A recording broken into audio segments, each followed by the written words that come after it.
Good morning, afternoon, evening, ladies and gentlemen. I'm George Moss, the host of the program here at allpointstv.com, and we do a program every Monday from 2 o'clock to 3.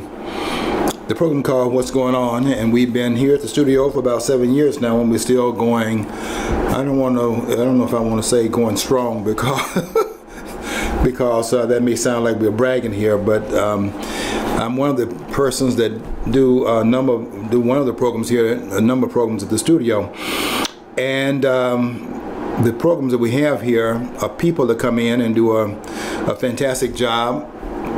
We try to get here an hour or so before the program starts, and we sit around and talk about how the format is going to go, and we'll make sure we can bring to you what we think will be a quality program each time we come on the air. I don't want to commend my colleagues and the other hosts of the programs here who come in and do a good job. You'll be surprised at how much goes on behind the scenes. And I also want to give a shout out and a commendation, nothing in terms of any monetary compensation, but I do want to commend our technicians here at the studio, one of whom is John Wilson, the main technician, and he does just an unbelievable job. And he doesn't get the credit that he deserves, but if he is not here, I can tell you that we could not be the CNN, the CNN of Flint, if he were not here. And on a serious note, really, that is really true. He keeps the studio going, and we really have a lot of appreciation for the job that he does. It's incredible when you think about it.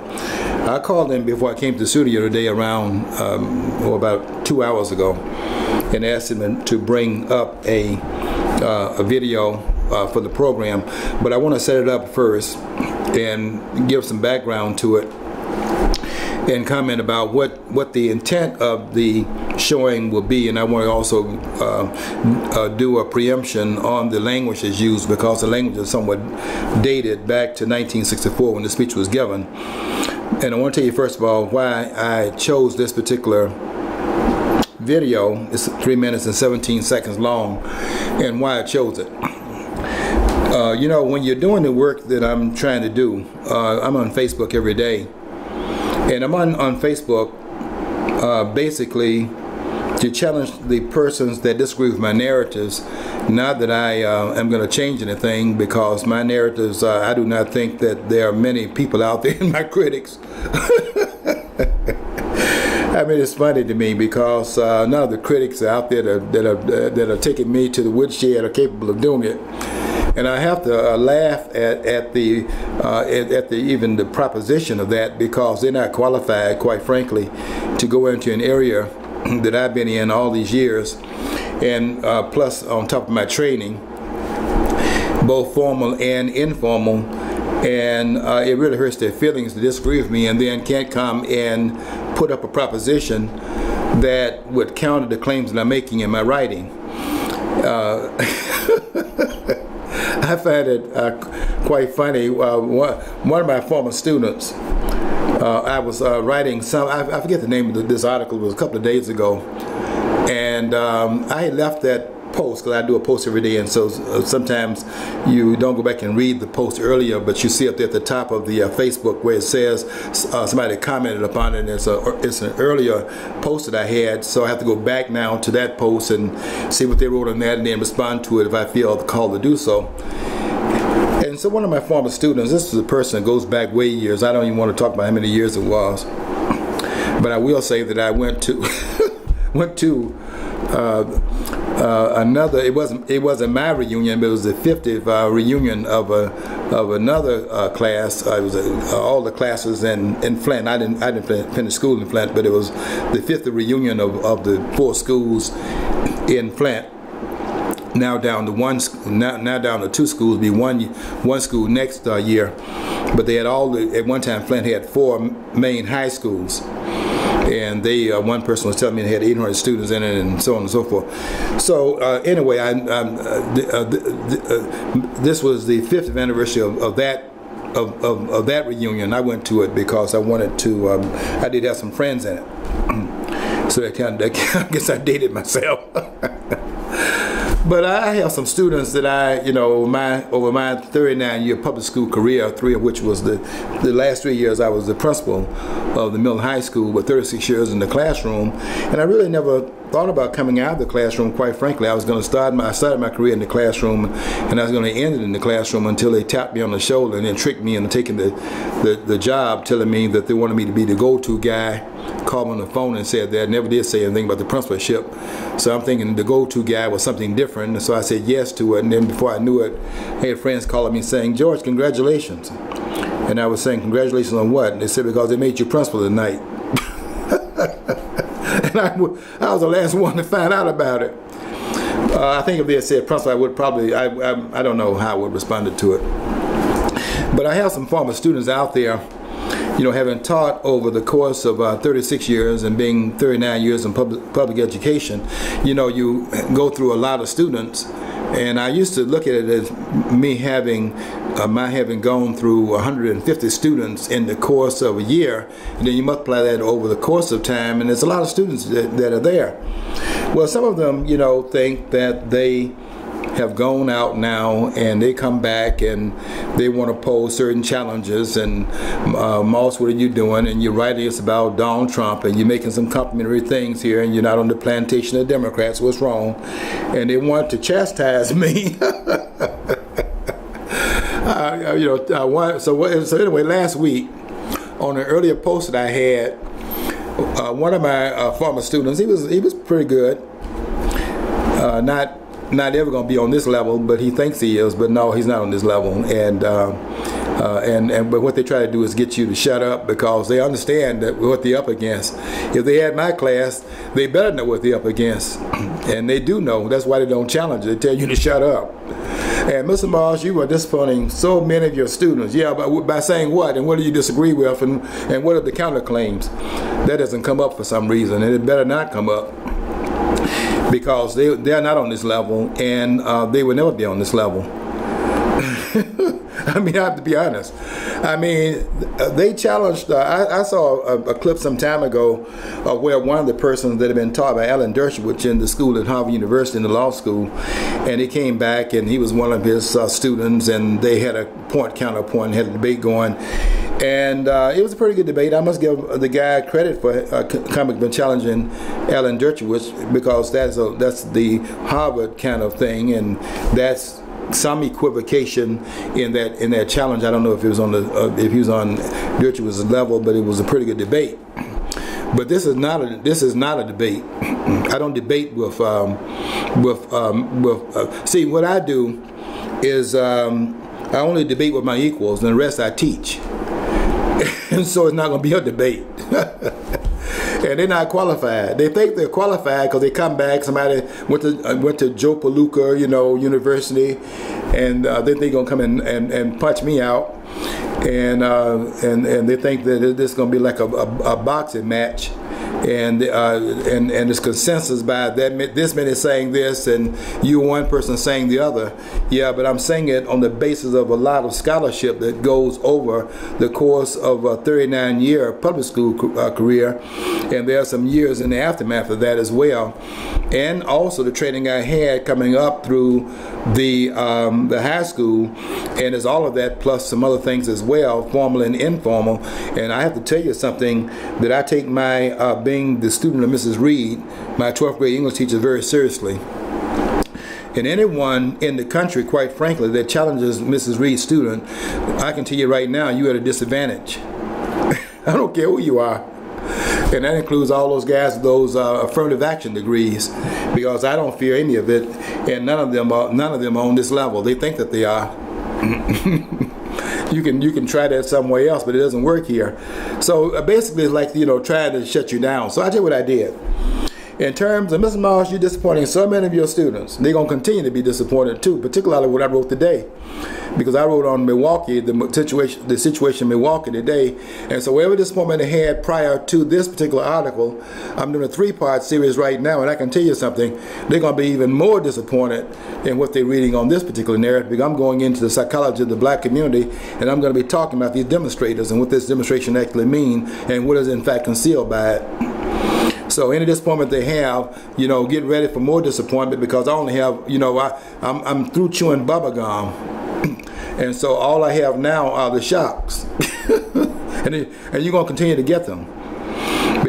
And you better continue to stay out of the realm of putting forth any evidence, because you'll be moving into my wheelhouse, and you don't want to go there. You may think that you do, but you don't. And I want to say this to you directly, up front, and personal. You're not qualified. And that goes for those who taught you. They're not qualified either. And so you have to understand that, and I understand that, and I'm going to make sure that if you challenge anything that I write, that you're going to understand it real up front and personal and close. Because that's just the bottom line. That's all of you. So I'm going to hurt your feelings today too with the article I wrote today. But what I did in order to, since I knew, they were saying, well, you're out here saying these things about Donald Trump. So what I did is I went and got the video, since they're going to be blacker than thou. I went and got a video of the person that nobody can say was not the most militant person of his day, through which all this other militancy was in fact created out of his own voice, is the person that in the book written by Bruce Perry called Malcolm, the Man Who Changed Black America. Malcolm, it's about, this tape is going to be on Malcolm X. And so what I did, I went and got a tape off YouTube on Malcolm X. It's 3 minutes and 17 minutes long, and I got a version of it, many different versions of this part of Malcolm X's speech. It was given in 1964. The speech called Battles of Bullets, which is probably Malcolm X's second greatest speech. Many persons consider the one called Message to the Grassroots, which was given in Detroit on 7 Mile Road at the Solomon Baptist Church, as his greatest speech. And I know it. I know all of it. So nobody's gonna look. Get out of here. Get out of here with that nonsense. You got something to teach me. So anyway, in 1964, Malcolm gave this speech. But I got this part of it, this part of the speech.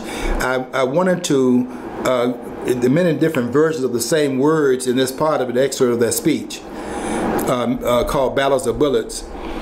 And I got this version of it because it's like an update in terms of the pictures that it shows. It puts it into this time period rather than the time period in which Malcolm X spoke, which was 52 years ago. And it's hard to believe it's been that long, but more than a half century ago. And I got this version of it because it gives you some images that are updated images of what Malcolm is talking about when he's talking about these Uncle Toms. The video you're going to see is titled, I think it's titled Malcolm X Calls Black Democrats Traitors. So since they were going to call me, a traitor, I wanted to go to and bring Malcolm X up to 2016. He said these words 52 years ago, and the same words he gave 52 years ago, calling these Democrats back in that time period, traitors. These Negroes are still over here doing the same thing 52 years later with a learning curve of 0, and they're gonna come and tell me that I need to change my mind, and I think that's hilarious. But here is Malcolm X in an excerpt from the playing of a part of his excerpt of Battles of Bullets in 1964.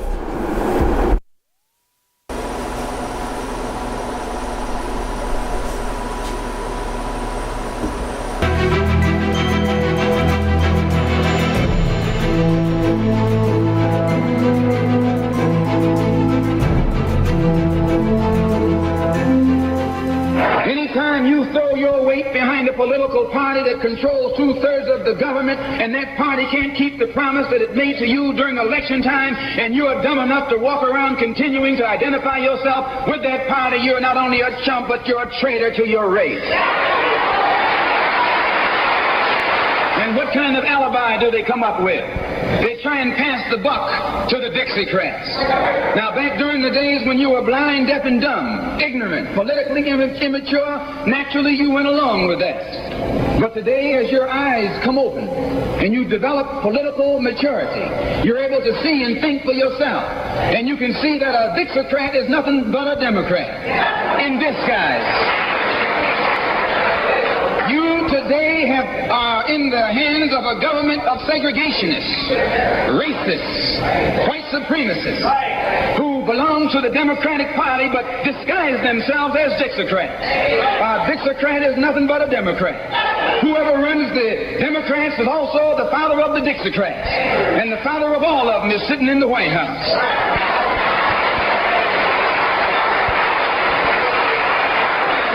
I say it again. You got a president who's nothing but a Southern segregationist. And the first thing the cracker does when he comes in power, he takes all the Negro leaders and invites them for coffee to show that he's all right. And those Uncle Toms can't pass up the coffee.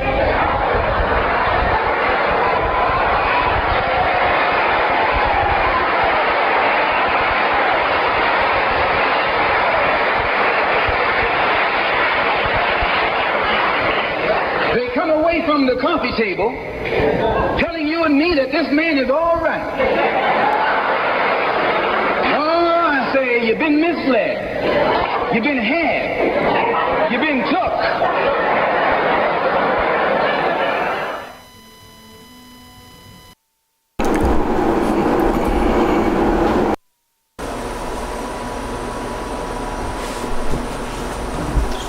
Still playing.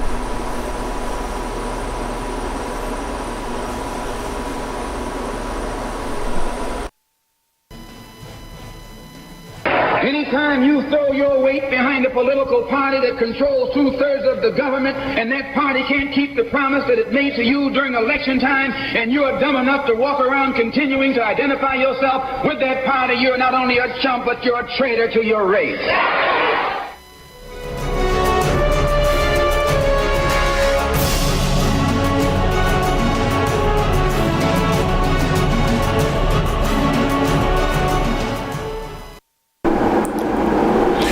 Okay, we're back now live with the program, but I wanted you to see that because I don't think anybody would argue with the credentials and bona fides of Malcolm X, although there are some things I would like to come behind Malcolm sometime when we do a program on him and do some corrective things in terms of some of the proposition he had 52 years ago that are now problematical because we've had 52 years beyond the point in which made those words, spoke those words that have now proven to be problematical. Some of the language, of course, is dated, and I would disavow any use of the word, these racial terms that would defame the ethnicity of any group.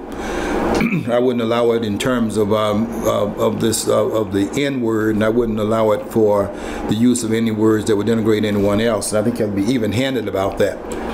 So, but anyway, the point is that Malcolm said in the speech that there was a time when blacks were not able to discern, but now their eyes are open; they can think for themselves. I wish Malcolm were alive right now, 52 years after he made those words, and see that the discernment is not higher now than it was back in that time period. And this idea of people thinking for themselves, I don't see any evidence of it in terms of being widespread, because what I see is a herd and a herd mentality. And I raised this question with some of my friends when we were talking about these things, and we go back and look at what happened. Because if blacks had kept on the journey they were on, rather than getting sidetracked with all this noise being made by these political prostitutes, these pimps we have right now, some of the ones were on this on the screen, not all of them, but they're certainly in that same genre of people that are doing nothing but prostituting themselves, claiming to be leaders, and none of them are leaders. In fact, there's no need for any leaders. That's an oxymoron that they've gotten a lot of mileage out of, and it is really insulting when you think about it, that people need to be led. People need to lead themselves and need to take personal responsibility for what they do. and I don't have any leaders. What I have are people that I associate with, but none of them are my leaders. I lead myself, and I guess that's why I get myself in so much trouble. But I don't even consider it trouble. And people think that they can wear you down with these name calling inmates. Really, it doesn't. I'm not fazed by it. I get stronger in that. It doesn't. People think they bother you by this not being a part of the herd. I refuse to be a part of the herd, and I don't have respect for anybody that's in that. The people that I admire, almost not almost all the ones I admire are the ones who are individuals. Those that are part of the herd, I don't have respect for those persons that feel they have to have a viewpoint that coalesces around the viewpoint of everyone else, and all they're doing is emoting and transmitting ideas that everybody else is talking about, not even ideas, just emotional claims that are being made, where they're out there saying things everybody else is saying. They think they're thinking because it's in agreement with what, 90%? Give me people like David Clark. Give me these thinkers out here. David Clark is one, the sheriff in Milwaukee County, and that's significant because of just what happened the other day, this past weekend, with Seville Smith. Add his name to what has happened already in terms of these other narratives that people have going with the idea that black lives don't matter, and so people are getting shot down like dogs by white police officers and all that nonsense. And they've kept the race of the police officer in this case, hidden. I mean, they're not blaring it over the news and looping over the news 24/7. But this person, Seville Smith, was killed by a black police officer, and that doesn't go with the narrative. So that's been kind of like under the radar. That is what occurred, because the idea is that whites are white police officers shooting blacks down like dogs, as one congresswoman said some time ago when Trayvon Martin was in fact killed. And they're shooting black people down like dogs. And these Uncle Tom Negroes who's in that film by Malcolm. These are the modern day version of these Uncle Tom Negroes who would keep leading the blacks, making black people believe they need to be led first of all, and then that they're leading them as if they're leading them anyway. And if they're leading black people, by the way, I would like to ask them this question: leading them where? Define the destination so we can see how close we are to getting there, and then to see if that is the direction they're being led in, so they can eventually arrive at that destination. Why isn't the destination after all these years? I mean, we know what King was going. He was talking about leading them to the promised land. Okay, the promised land was go to the polls. Okay, they can do that now. And then when they get there, we know when they get there, they're gonna vote Democrat. So that's happened out. They've been doing that for the last since 1965. For the last how many years would that be? The last 53 years. 53 years, because 65, that would be 55, and this is 51 years, right? Because this is 2016. And, so you're finally going to the polls. King was trying to get them to the promised land. The promised land would be use your vote and then empower yourself through the ballot by the doors being knocked down, because the ones that are blocking your access through the doors were the politicians. That was King's idea. And your own efforts, therefore, would be the other part of the critical difference, because you would do what is necessary to be prepared once the doors are, in fact, transverse, and you go through the doors, and then you're able to, in fact, use your vote to empower yourself so that you're not being blocked by the ones that are blocking you, and the ones that are blocking you were the politicians, the Democratic Party politicians. Malcolm X could not have foreseen that they would, in fact, he said that your eyes are now open. He could not have foreseen that black people's eyes are more closed now than they were back in that time period. And they are speaking as a herd, and very few persons are doing any critical thinking. because if they were, they would not be in the position they're in. You know, I asked my friends when we have talks about this. I raised this question. I asked the question: what do you think King would do if King could have seen into the future, and by being able to be fortuitous enough to see into the future and look down the road to see what the arrival point would look like in terms of him leading 13 years up there and his life in danger for 13 years from 55 to 1968, really December the 5th, 1955 to April the 4th, 1968. If King could foresee down through time what the inevitable result would look like all these years later, the question I raised would be, is he standing on that balcony knowing that shooter is out there and taking that bullet after having said the night before, on April the 3rd, I may not get there with you, but I want you to know tonight that we as a people will get to the promised land. So King didn't even have a vision of surviving it himself, but was willing to be out there in that balcony and knowing his life was in danger. They didn't know the shooter was over there at that time, but the possibility was there. Can I ask a question? This totally, you were mentioning Malcolm X and also the assassination of Martin Luther King. Mm-hmm. Were the assassins of Malcolm X ever apprehended? Did they serve time? Whatever happened? One of them was caught in the Audubon Ballroom, and then Thomas Heyer was his name. The two names that they've had in the court record about who the person was. One is Thomas Heyer, and the other name was Thomas Hagen. His name is Thomas Heyer, H-A-Y-E-R. There were 5 killers in the Audubon Ballroom, and I'll tell you where they came from. They came from Mosque 25, that's in Newark, New Jersey. And what they did there is that they rotated out of New Jersey the killers out of that mosque, and they rotated into the mosque the minister from Boston, from Boston Temple, which was the temple in Boston. I think that was I forget the number of temple it was, but they had them numbered so that when they would be founded, they would have a number they would give the temple. Like temple number 1 would be in Detroit, and then Elijah Muhammad would have gone from Detroit to Chicago. So mosque number 2 would be in Chicago. Well, they came out in Mosque 25. And they came out of Mosque 25 because if the killers had come out of Mosque number 7, which was the one in Harlem, then they would have been recognized and sitting on that front row, when would have been suspicious in being on the front row. And so they had to rotate them out of a place where it would not be recognized by Malcolm's bodyguards, one of whom I think was in on the assassination, because I'm looking at how they responded the day that Malcolm was killed, which is the 21st of February 1965, and what they did on that day. That's a lot of things I can say about it, because I understand the things that occurred as well as anyone understands it. And nobody can come in here and give me any notes on it. But in terms of the ones that were caught, there were 3 persons that served time. One of them was actually the killer.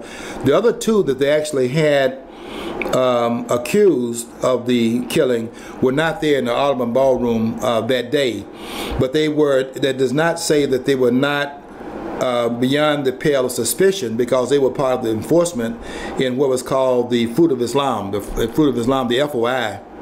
There are 2 things: the NOI, which is Nation of Islam, and then inside of it was the paramilitary group called the FOI, which is the Fruit of Islam, which was the enforcement unit inside the Nation of Islam.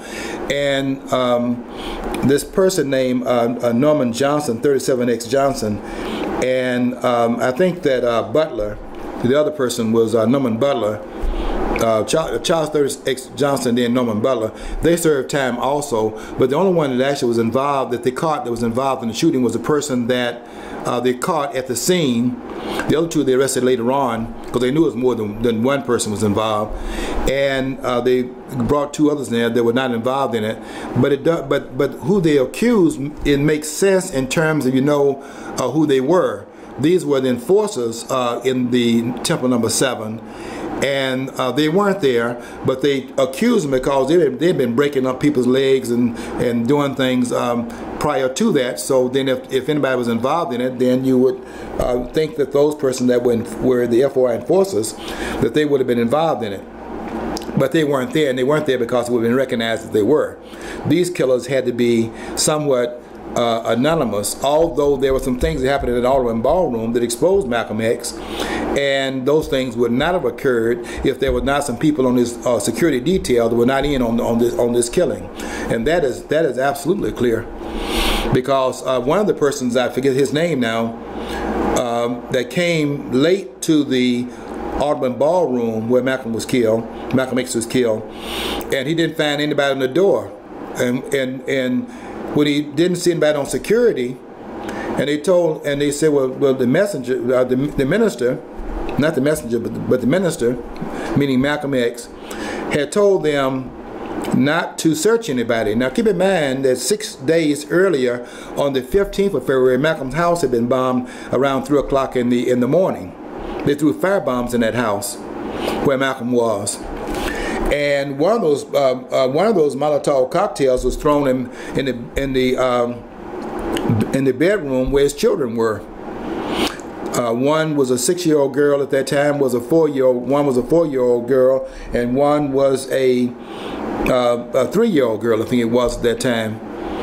And if that Molotov cocktail had gone off, it would have trapped that family in that house, and they could not have gotten out. His family would have burned up, and that is one reason Malcolm X gave out the orders not to search.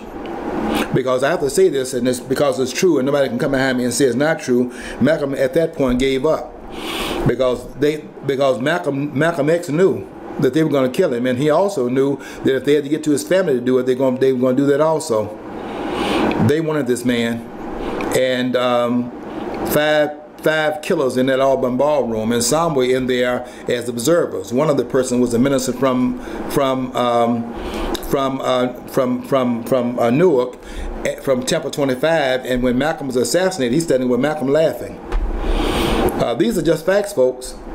And I'm the person that's going to be here to stand upon the truth. I don't care who doesn't like it. In fact, I wish they don't like it.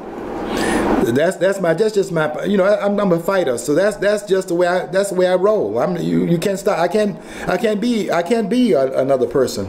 I mean, I tried it and I couldn't do it. So so I ain't trying it anymore. What you see is what you get. And I'm an in your face kind of guy, and I'm in people's face without hesitation, without equivocation, without apology.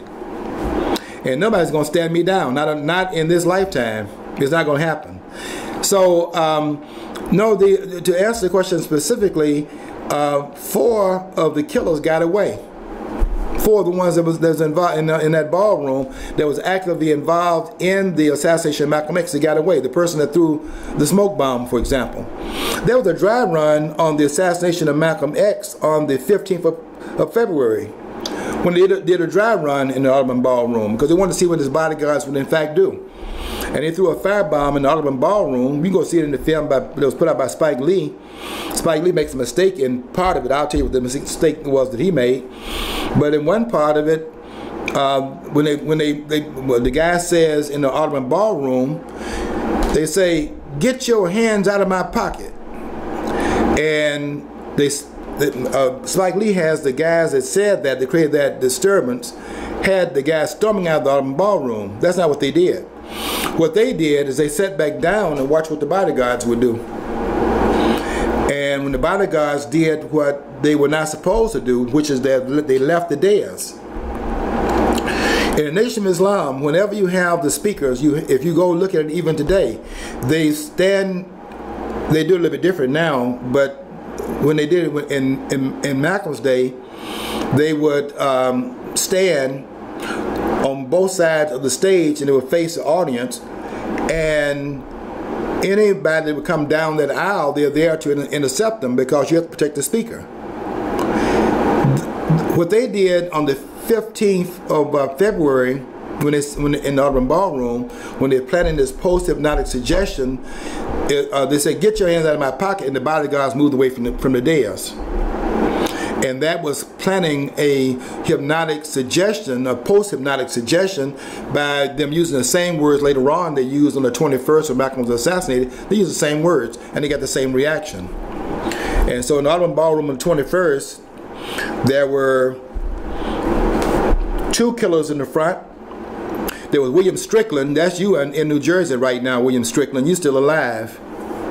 You're the one that worked on Cory Booker's campaign, the one that's a senator right now from New Jersey. You worked on his campaign. You're one of the killers. You're the one with the shotgun. You came down the aisle with a shotgun, and you're the one that fired the first shots. And then the killers that were standing in the front row came down the aisles, and both of them entered their Lugers. One was a Luger 25 caliber Luger was fired, and they continued to shoot when Malcolm was laying prone on the floor of the Audubon Ballroom. He had been shot backwards because that shotgun knocked him off his feet. And as he fell backwards, straight backwards, then other guys came down and began to fire. There are 2 guys that are about in the middle of the sections. They're the ones that stood up and said, "Get your hands out of my pocket," to create the disturbance. And then Malcolm's bodyguards came down the aisle. There's one person in the Audubon Ballroom named Reuben Francis. He'll later on end up in Guyana because he was fearful of his life and so on and so forth. And he left the country, but he's the only one that acted. Well, not the only one, but he's the one that despite Malcolm saying don't search anybody and don't bring any guns, he brought his gun in the Audubon Ballroom, defied Malcolm's warning, not warning, but his suggestion that they should not come in armed because Malcolm didn't want a war going on where blacks are fighting blacks. And Reuben Francis was in that Audubon Ballroom. He's the only one that acted responsibly. Well, I say the only one. Really not the only one. Gene Roberts also acted responsibly in there.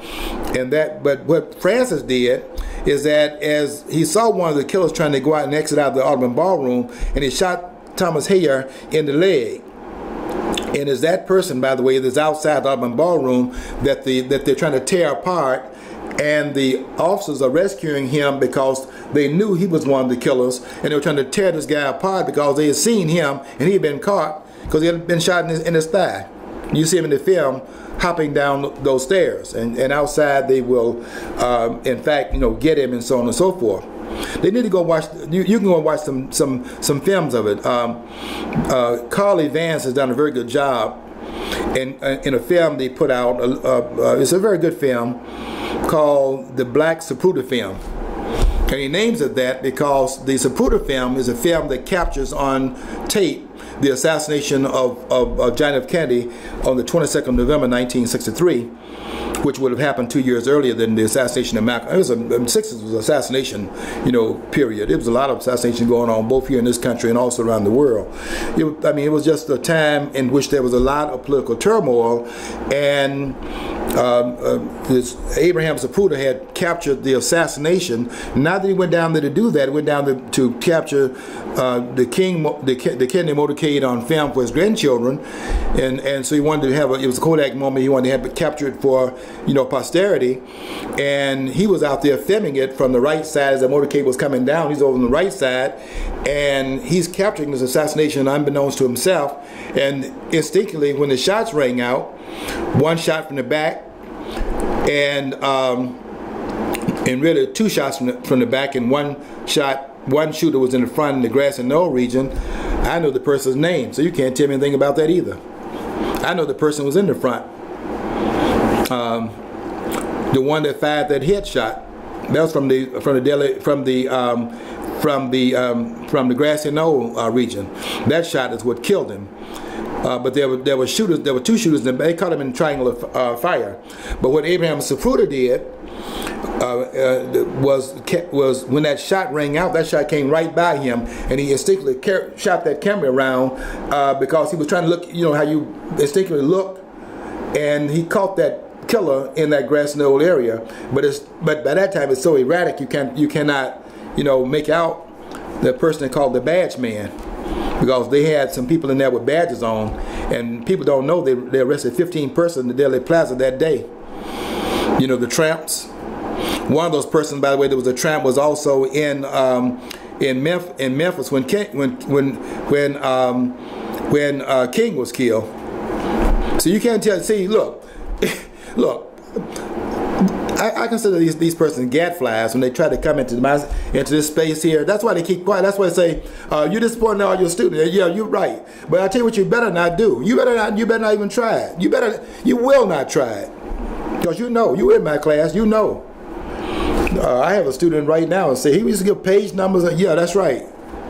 And you couldn't do that, and you couldn't do it then. You can't do it now. And I will shut you up. Because you're not qualified. It's just as simple as that. See, I speak directly to you. I don't hide from you. Because I will confront you on every level. Because you can't touch this and you're not qualified even to attempt it. And if you are my students, you know that to be true. And you better shut up. So, I mean, it's funny to me. I get a kick out of it. Because this is just a different level. And there's a guy in California. He thought he was going to teach me something on Egypt, because he's one of these guys listening to Dr. Yosef Ben Yakadin and some of those persons, and Ivan Van Sertimer and some of John Henry Clark and some of the others. They thought that they were going to talk to me as a lightweight. And I went to Africa to Egypt with Dr. Ben in 1984, and I was showing him some of the things on the walls there that he had missed in 1984. One of which was the two-headed picture of Osiris in one of the temples there, and which is the Masonic symbol. So that, you know, so I've had that discussion. And so it's just interesting to me that we get into these things here. But when it comes down to Malcolm X, there are some things that I know that others that I've talked to, that experts. Well, one of them is down in Detroit. He was one of the ones that was one of the persons that was someone that was what do you call them when they giving some advice in the film. He was one of the persons that was a advisor to Spike Lee, who made the film on Malcolm in 1992 when that film came out. That 3-hour film came out on Malcolm X by Spike Lee. They wanted to make a film that was longer than the film that was put out by the person that made the film on John F. Kennedy. And I know him, but his name escapes me right now. But the one that did this film on Kennedy, and also he's done some things on the history of America that went on show. I think it was on Showtime, where he was trying to show another history trying to show a socialist and Marxist history of the United States. Anyway, he's on the left. I forget his name right at this point, but he was trying to top him. That's why this film was a little bit longer than the one that he put out.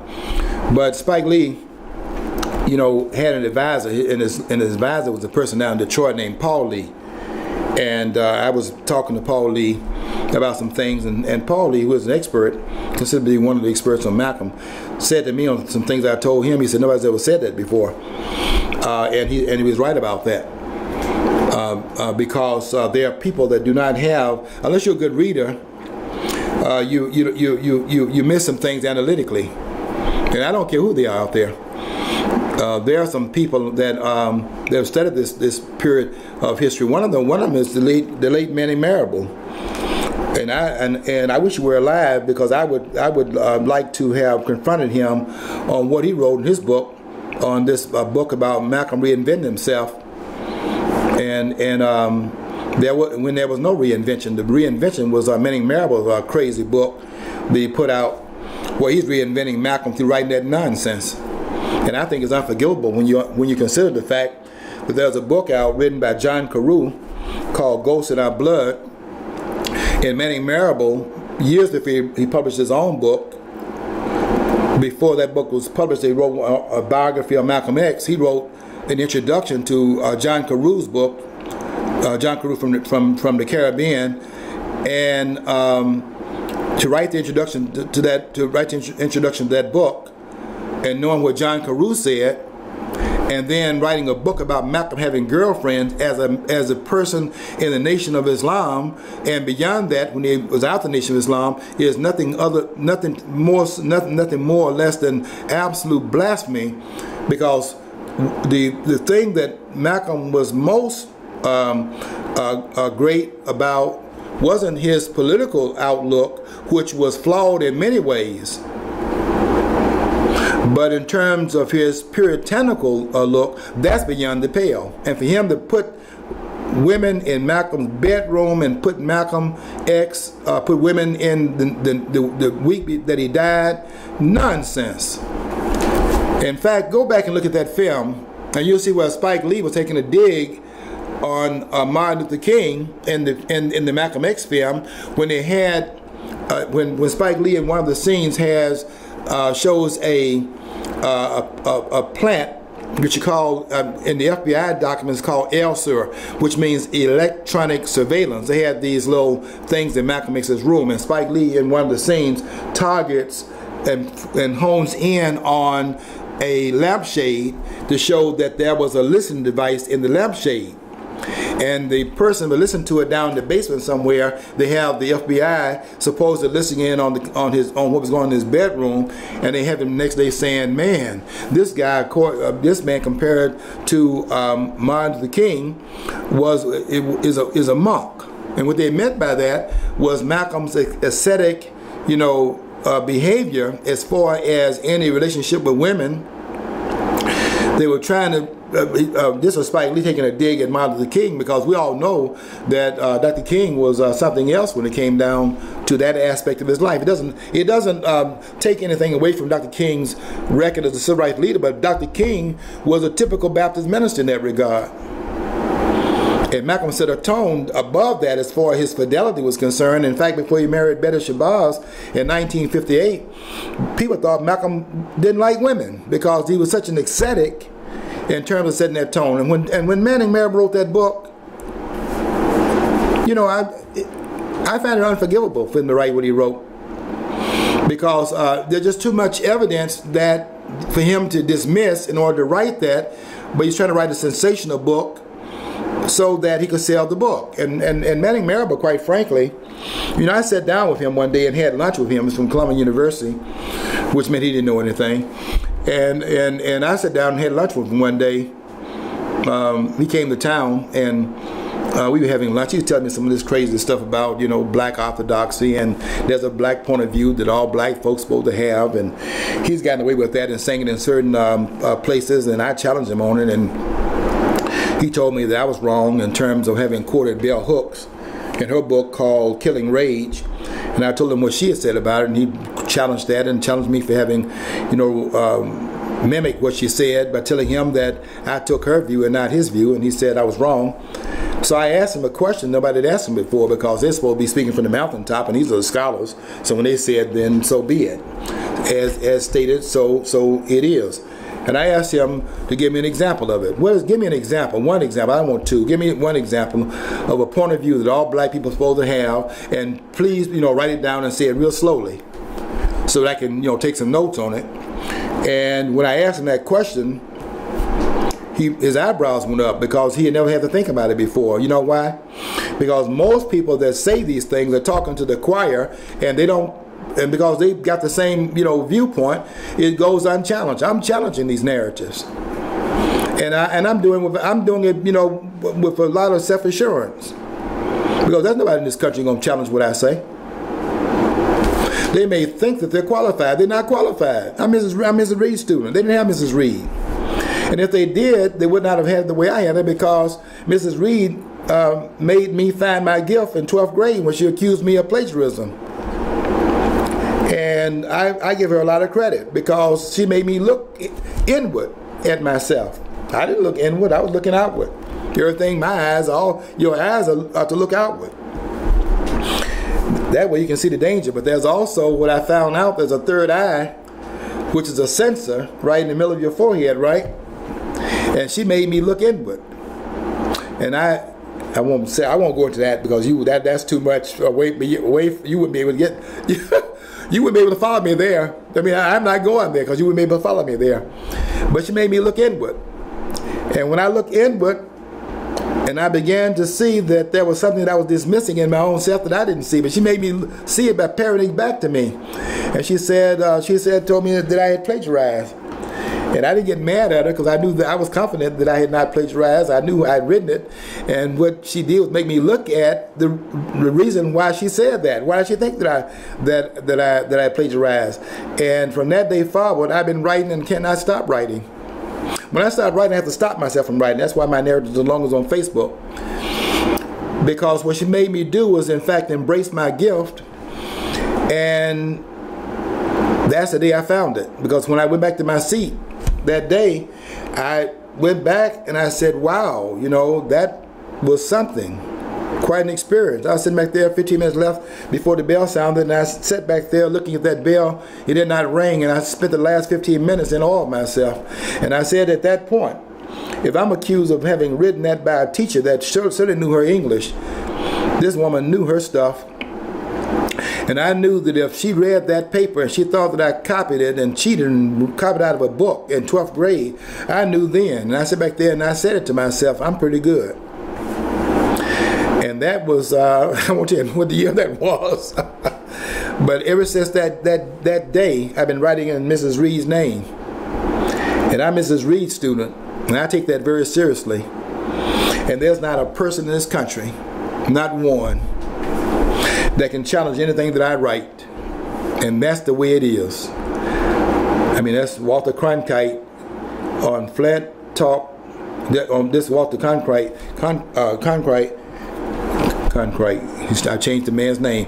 Walter Cronkite. Used to be on CS. This is allpointstv.com. And that's the way it is, even here at the studio. And so, I go into these different, things to talk about, because I want to be clear that of the self-assurance in which I, in fact, write.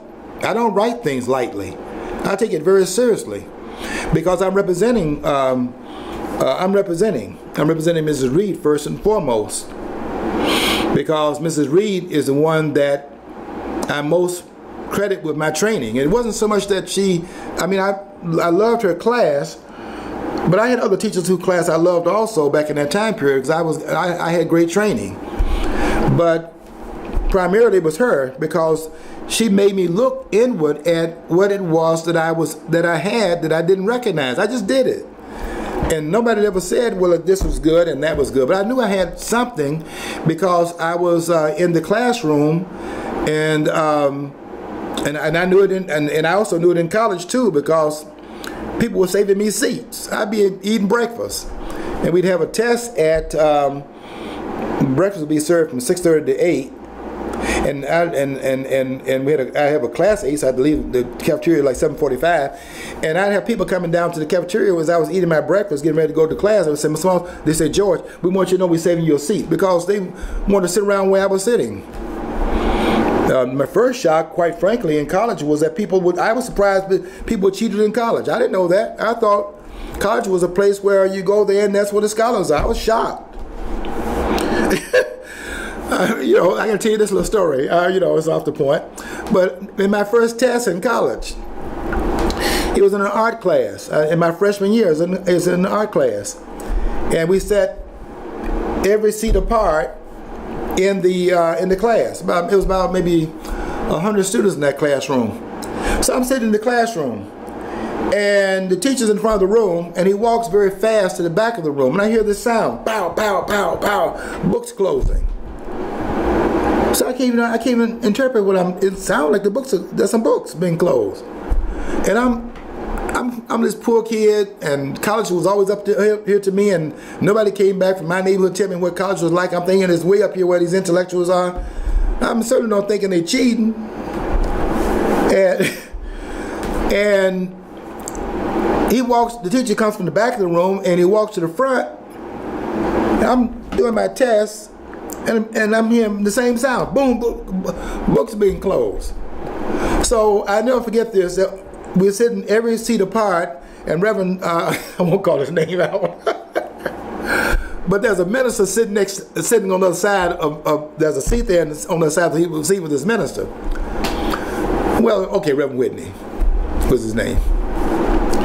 And I remember I'm moving around shocked. So I said, are they cheating in here? I was very naive.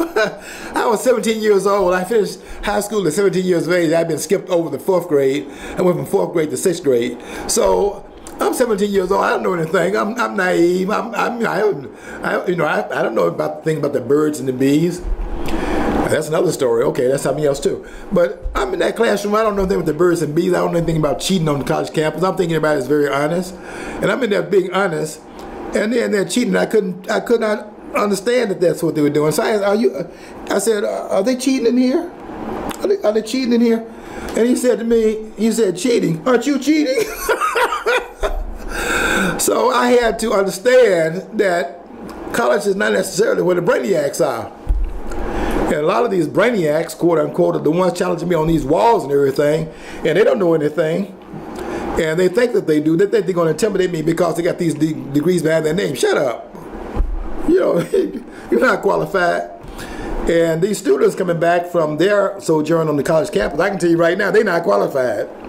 And they better not get on the wall today with their post I did today where they're going to be really mad. If I made them mad last week, they're going to be really mad this week because I'm doing a 3-part series on what's happening in Milwaukee. And I'm going to tell the whole truth.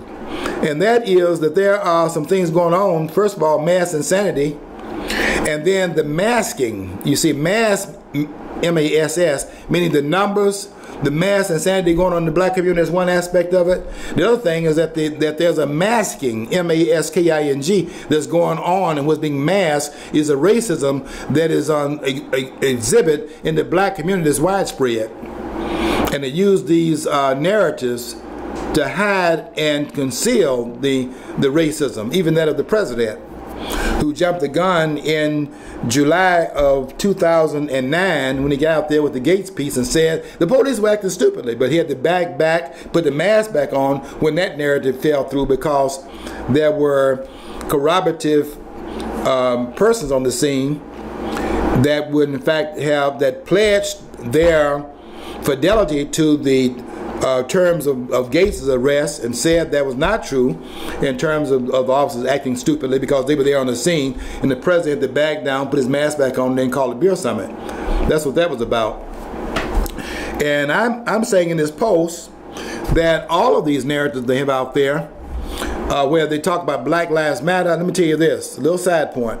The Black Lives cannot matter more to the person who is the custodian of those lives, and how can it matter more when it doesn't? When the lives that they are actually organizing the demonstrations over didn't matter to the lives that matter to the persons who are the owners of those lives, and that is people that do things that bring situations that cause their lives to be in jeopardy. For example, go back into the one in which they start getting all bent out of shape over these persons that were losing their lives, like Trayvon Martin, for example. What I marvel over, and we got just a minute left here, but what I marvel over is the restraint that George Zimmerman showed in that ordeal, because that guy, Trayvon Martin, was banging this guy's head on the sidewalk for a period of time, causing contusions after breaking his nose. And by the way, breaking the person's nose is the only blow that would have happened if it had been me and I got a gun, because his nose was broke because he got cold cocked. With Trayvon Martin coming out of the shadows and hitting him without the person knowing, came out of the shadows and hit him. That's how I got his nose broke. That'd be the only injury on me. Because if I got a gun after you do that and got me down on the ground, there ain't no more injuries, because if you don't talk to me, I'm shooting you off me. And what I marvel at is that all the wounds that George Zimmerman had, head swollen on both sides, contusion in the back of his head, contusion and bruising on the front of his head and in the facial area, head swollen on both sides, that showed remarkable restraint. And I'm surprised that he didn't shoot him off of him much earlier. And that's bottom line, and there are people that not going to like that either. Well, read the post today. because it's going to make some folks mad. And you know what? That's part 1. And again, we'll get madder with part 2 and then even madder on part 3. I'll be back next week to tell you about it. But I'm not going anywhere. You can believe that. Until next week, I want you to follow your dream. Because if you don't follow your dream, you'll never know what's on the other side of the rainbow.